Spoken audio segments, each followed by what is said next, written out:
Yo guys, kembali lagi di Historik Indonesia. Pada video kali ini, kita akan mengulas tentang perkembangan agama Islam.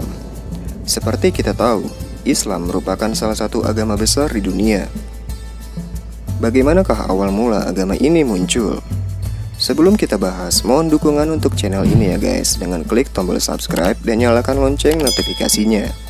Oke, langsung saja guys, check this out.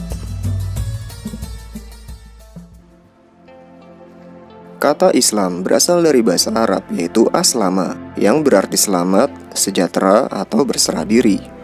Islam juga berarti kedamaian dan keselamatan. Umat Islam menyembah Allah Subhanahu wa Ta'ala sebagai Tuhan dan meyakini Al-Quran sebagai pedoman hidup. Tak hanya kitab suci Al-Quran saja, umat Islam juga meyakini kitab Zabur, Taurat, dan juga Injil. Agama ini diyakini umat Islam sudah ada sejak manusia pertama yaitu Nabi Adam alaihissalam. Kemudian berlanjut hingga nabi-nabi setelah Nabi Adam. Allah mengutus Nabi Muhammad sebagai Rasul atau sosok yang bertugas menyampaikan wahyu ke seluruh penjuru dunia. Di zaman kenabian Muhammad lah agama Islam disempurnakan. By the way, berbicara tentang Islam pastinya nggak dapat dipisahkan dari sosok Nabi Muhammad ya guys. Nabi Muhammad diyakini umat Islam sebagai Nabi terakhir. Muhammad lahir pada tanggal 12 Rabiul Awal tahun Gajah atau sekitar tahun 570 Masehi dengan ayah bernama Abdullah dan ibu bernama Aminah. Sejak kecil beliau telah menjadi yatim piatu dan diasuh oleh kakeknya yaitu Abdul Muthalib dan selanjutnya oleh pamannya yaitu Abu Thalib. Sejak usia 12 tahun, beliau sering mengikuti dan membantu pamannya berdagang. Muhammad hidup dalam zaman yang disebut dengan zaman jahiliyah, di mana di zaman ini kehidupan bangsa Arab sangat terbelakang dari segi budaya, pengetahuan maupun moral. Bangsa Arab sebelum Islam menyembah berhala. Tidak hanya itu, mereka juga menyembah matahari, batu, pohon, bintang, dan angin. Saat berusia 40 tahun, Muhammad didatangi oleh malaikat Jibril di Gua Hiro. Saat itu, Muhammad sedang menyepi merenungi kebobrokan kaumnya. Saat sedang menyepi, malaikat Jibril kemudian datang dan menyerukan kata Iqra, yang artinya adalah bacalah, yang kemudian dilengkapi dengan turunnya wahyu pertama yaitu surah Al-Alaq ayat 1-5. Setelah menerima wahyu pertama, Muhammad kemudian diangkat menjadi Rasul Allah. Dan dari peristiwa itu dimulailah proses turunnya Al-Quran, kitab suci agama Islam. Nabi Muhammad mulai menyebarkan agama Islam dengan tertutup yang ditujukan ke orang-orang terdekatnya aja. Wajar aja guys, saat itu bangsa Arab sangat keras menentang kenabian Muhammad. Khadijah dan sahabat-sahabat Nabi seperti Abu Bakar, Ali bin Abi Thalib, dan Zaid bin Harisah tercatat sebagai pemeluk Islam pertama. Sekitar tahun 613 Masehi, Nabi Muhammad menyebarkan agama Islam secara lebih terbuka. Tantangan terbesar datang dari suku Quraisy dan penduduk Mekah, sebab ajaran Nabi Muhammad dianggap menghancurkan agama asli serta kekuasaan atas Ka'bah. Ka'bah saat itu merupakan bangunan suci bagi penduduk Arab. Pada tahun ke-11 era kenabian, atau saat Nabi Muhammad berumur 50 tahun, terjadi peristiwa yang menyedihkan.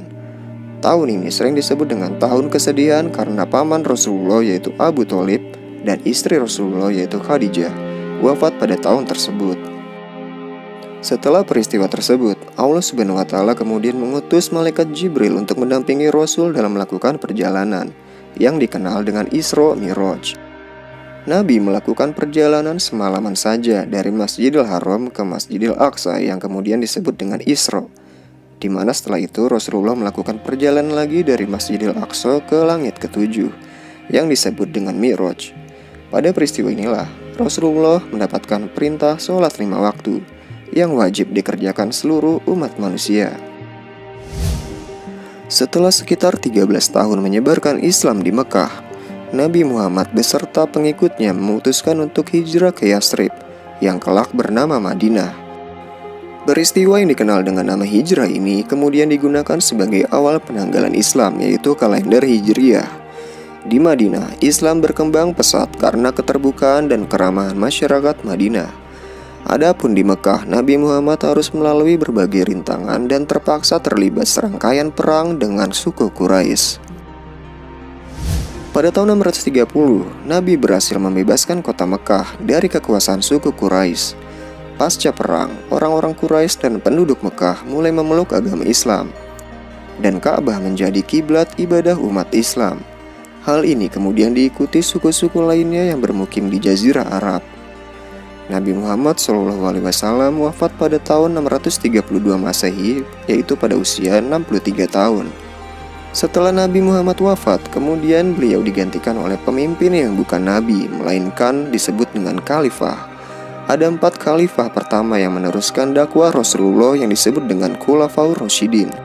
Mereka adalah sahabat terdekat Nabi Muhammad, yaitu Abu Bakar As-Siddiq, Umar bin Khattab, Utsman bin Affan, dan Ali bin Abi Thalib. Tugas keempat khalifah tersebut adalah untuk memastikan umat Islam tetap menjalankan perintah agama Islam yang diajarkan oleh Rasulullah. Setelah masa Khulafaur Rasyidin berakhir, muncullah masa-masa dinasti di Arab Saudi seperti dinasti Abbasiyah, Umayyah, dan kekuasaan dinasti itu menguat sejalan dengan menguatnya pengaruh agama Islam ke Eropa dan Afrika. Islam kemudian tersebar ke penjuru dunia lewat usaha-usaha dakwah yang tidak terhenti dan terputus setelah wafatnya Nabi Muhammad. Demikianlah pembahasan mengenai munculnya agama dan ajaran Islam. Semoga bermanfaat bagi sobat historik semua ya. Silakan berikan komentar kalian untuk kemajuan channel ini. Sampai jumpa pada episode selanjutnya. Salam Jas Merah.